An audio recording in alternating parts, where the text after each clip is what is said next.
ছাত্ৰ-ছাত্ৰীসকল আমি আজি আকৌ নতুন ভিডিঅ' লৈ আহিছোঁ। নতুন ভিডিঅ'ত দশম শ্ৰেণীৰ গণিতৰ আমি কি কৰিম অনুশীলন 3.3 2 নম্বৰ যেটো প্ৰশ্ন আছে হেলে যাম। ইয়াতে দিয়া আছে 2x + 3y = 11 আৰু 2x - 4y = -24 ক সমাধান কৰা। ইয়াৰ পৰা m ৰ মান ওলোৱা যাতে y = mx + 3। এটো কিন্তু খুব ইম্পৰ্টেন্ট এটা কোশ্চেন হয়। এটো মেট্ৰিক পৰীক্ষাত কেইবাবাৰো আহিছে। তাৰ পিছত প্ৰি ফাইনেল প্ৰি টেষ্ট পৰীক্ষাটো কিবাবাৰে আহে। গতিকে খুব ইম্পৰ্টেন্ট এটা কোশ্চেন মেট্ৰিকৰ কাৰণে HSLC ৰ কাৰণে কেৱল 2021 ৰ কাৰণে ভেৰি ইম্পৰ্টেন্ট এটা মেথছ। গতিকে আমি লৈ গৈছো 2 নম্বৰ।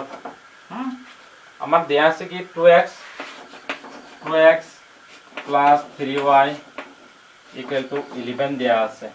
গতিকে এই সমীকৰণটো আমি কি কৰিব পাৰো অলপ সহজ সৰল কৰি ল'ব পাৰো বা আমি এটো কি কৰিলো আমি 1 নম্বৰ দি ললো সমীকৰণ। তাৰ পিছত 2 নম্বৰ সমীকৰণ দিয়া আছে 2x - 4y = -24 দিয়া আছে -24 2x - 4y = -24। এই সমীকৰণ চাবা সহগ কেইটা কি আছে x ৰ হক 2 y ৰ হক 4 আৰু এফালে দ্ৰৱ সংখ্যা কি আছে -24 দিয়া আছে। গতিকে আমাৰ 2 এৰে হৰণ যায়।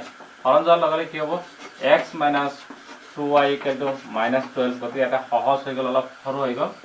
ইয়াৰ পৰা আমি কি লিখিব পাৰো x = আমি কি লিখি দিব পাৰো আমি যে 2y - 12 এইটো আমি কি কৰিম 2 নম্বৰ সমীকৰণ বুলি আমি লিখি লওঁ।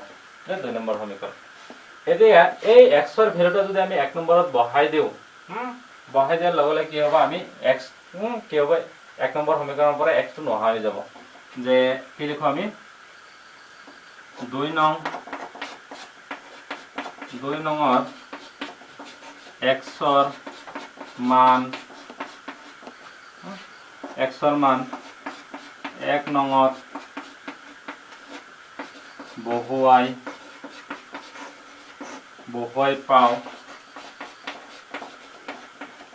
পাও আমি কি পাম 1 নম্বৰ সমীকৰণত কি আছে 2x আছে। গতিকে 2 ইনটু x ৰ ক্ষেত্ৰত আমি কি x ৰ ভ্যালুখিনি বহাই দিম। আমি কি আছে x ৰ ভ্যালুখিনি আমাৰ কি দিয়া আছে এখানে দিয়া আছে 2y -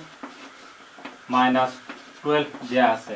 তাৰ পিছত +3y = 11 দিয়া আছে। আমাৰ +3y = 11।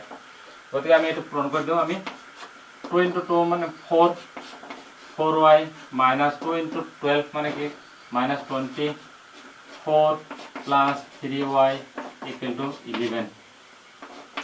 ইয়াৰ পৰা আমি কি লিখিব পাৰো যে 4y + 4y + 3y মানে কি +7y 7y = 24 টো হিফালে যোৱাৰ লগে লগে কিমান হ'ব প্লাস হৈ যাব। প্লাস হৈ যোৱাৰ লগে লগে 11 আৰু 24 মিলি কি হৈ যাব 35 হৈ যাব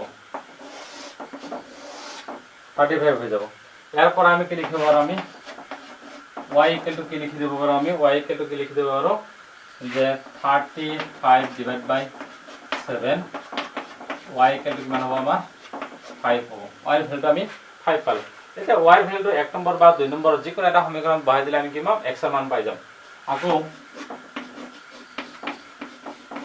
আকৌ আমি যদি 2 নম্বৰটো ইমপ্লাইজ কৰি দিও 2 নম্বৰ সমীকৰণ যদি আমি ইমপ্লাইজ কৰো তাৰ মানে আমি y ৰ মানটো এতিয়া আমি কি কৰিম আমি 2 নম্বৰ সমীকৰণত বহাই দিম। তেতিয়াহলে কি পাম আমি x = কি লিখিব পাৰো আমি 2 আমাৰ কি আছিল যে x = কিমান আছিল 2y - কি আছিল আমাৰ 12 আছিল।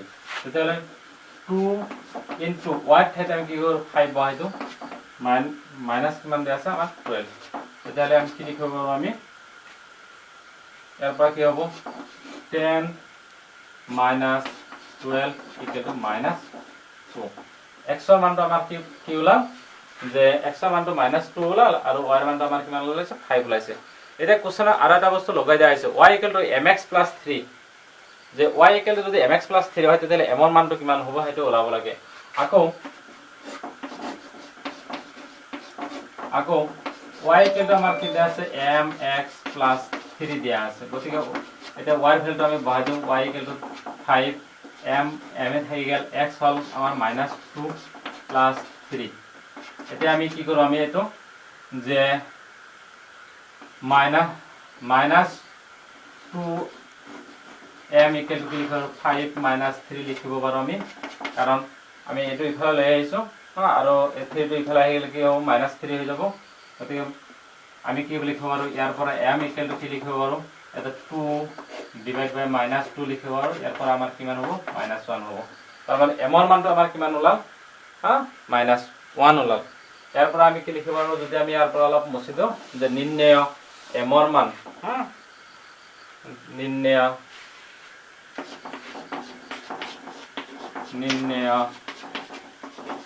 m ৰ মান, আমাৰ m ৰ মানটো ওলাব দিছে ইকুৱেল টু কিমান হ'ব আমাৰ -1। m ৰ মানটো আমাৰ কিমান ওলাল -1 ওলাল। গতিকে ছাত্ৰ ছাত্ৰীসকল নিশ্চয় তোমালোকৰ এই ভিডিঅ'ৰ পৰা নিশ্চয় তোমালোকে কি কৰিবা উপকৃত হ'বা। গতিকে নতুন নতুন ভিডিঅ' পোৱাৰ কাৰণে আমাৰ চেনেলটো ছাবস্ক্ৰাইব কৰিবা, লগতে কি কৰিবা বেল আইকনটো দবাবা আৰু প্ৰত্যেকটো ভিডিঅ'ই লাইক আৰু শ্বেয়াৰ কৰিবা। ধন্যবাদ।